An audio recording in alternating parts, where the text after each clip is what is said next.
سلام، من خورشید هستم. خوش اومدید به اولین ویدیو و کانال من. خب توی این کانال من قراره یک سری حرفایی که شاید نیاز داشته باشید بشنوید رو براتون بازگو کنم. ولی قبلش ازتون میخوام یه نفس عمیق بکشید و نفستون رو انقدر توی سینه‌تون حبس نکنید.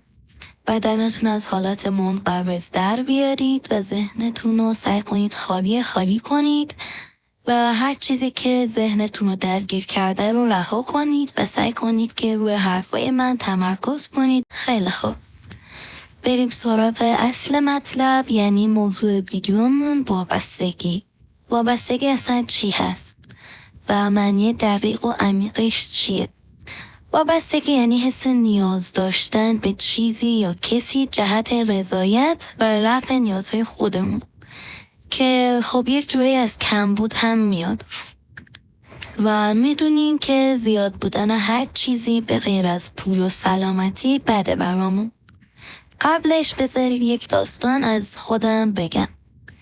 من با یکی نزدیک 3 سال رابطه داشتم و به شدت بهش وابسته بودم. اون شخصم از دیدن وابستگی من راضی بود و یه جورایی لذت می‌برد. تو این 3 سال این شخص خیلی وقتا به من عشق و محبت می‌ورزید و خیلی وقتا هم منو نادیده می‌گرفت و در کل باعث شده بود که من بهش وابسته بشم. حتی شده بود که من برای تولدش کادو خریده بودم و اون واسه تولد من این کارو نکرده بود، که در آخر تصمیم گرفتم به خودم بیام و کار درستو بکنم.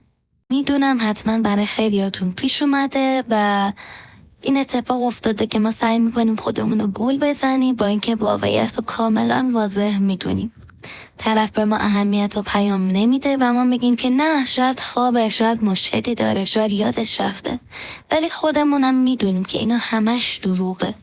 آدم‌های امروزه که همشون معتاد بشن، پس چجوریه که اون 6 سال یا بیشتره که پیام تو رو سین نکرده و تو میای دوباره پیام میدی و سعی میکنی خودتو یادآوری کنی، ولی مطمئن باش اینجوری فقط داری خودتو کوچیک میکنی. اون بهت پیام نمیده. چرا؟ چون میدونه تو در آخر بهش قراره پیام بدی و برگردی. دیگه شناختتت و دیگه مغرور شده. کی از این که ببینه یه نفر به پاش میفته بعدش میاد؟ اون میدونه که تو چقدر از بی اهمیتی های اون بدت میاد و باز همین کارو میکنه. تو هم هی بهش پیشنهاد بیرون میدی و اون بهونه های الکی میاره، در حالی که داره برنامه ریزی میکنه و میره با دوستاش بیرون و تو هم استوری هاشو میبینی که هر روز با دوستاشه، هر روز برنامه خودشو داره و فقط خودتی که اذیت میشی. میفهمم که چقدر سخته و میدونم الان چقدر خسته و ناراحتی و میترسی که از دستش بدی. با خودت میگی نکنه اگه من ولش کنم همه چی واقعا تموم بشه، نکنه تمام اون رویا پردازی هایی که کردم به واقعیت تبدیل نشه. ولی در حالی که تو به همه اینها فکر میکنی و نگرانی، اون اصلا براش مهم نیست. تو دیگه براش گزینه، نه جایزه. بدون که اصرار کردن کلن کار رو مخیه. پس زیادی بهش اصرار نکن، چون از چشمش میافتی. یکم سعی کن فاصله بگیری و بذار اون هم یه قدم برداره و بدونه تو برای خودت ارزش قائلی و همیشه میتونی یه جایگزین به جای اون پیدا کنی. و اگر پیام نداد و نزدیک نشد، پس اون دوستت نداره. کسی که دوستت داشته باشه اذیتت نمیکنه، باهات بازی روانی نمیکنه، برات وقت میذاره و بهت توجه میکنه. تو به اون نیازی نداری. تو هر کاری که اون برات میتونه بکنه رو میتونی برای خودت بکنی. پس از چی میترسی؟ دلتنگ چی میشی؟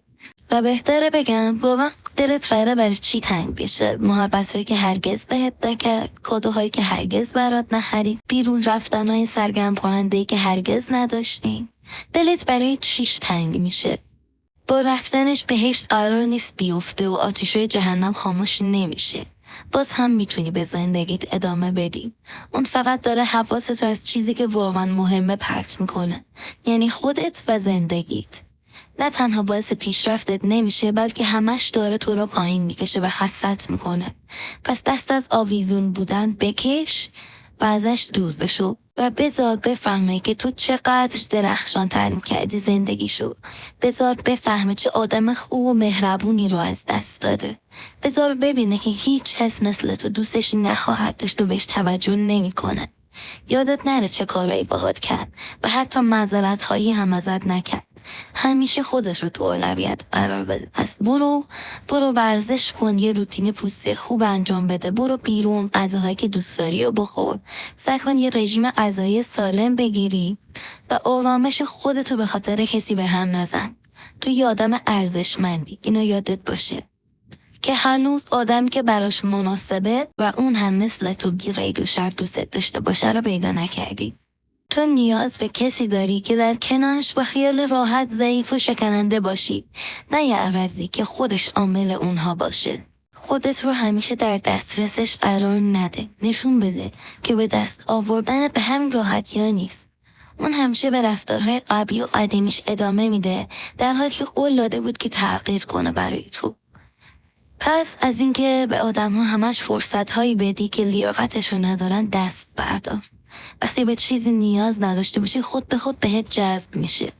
درسته که اون شخص اذیتت کرد و ازت سوء استفاده کرد، ولی باعث شد که بلند بشی و زخمایی که درونت بودن رو سعی کنی درمان کنی.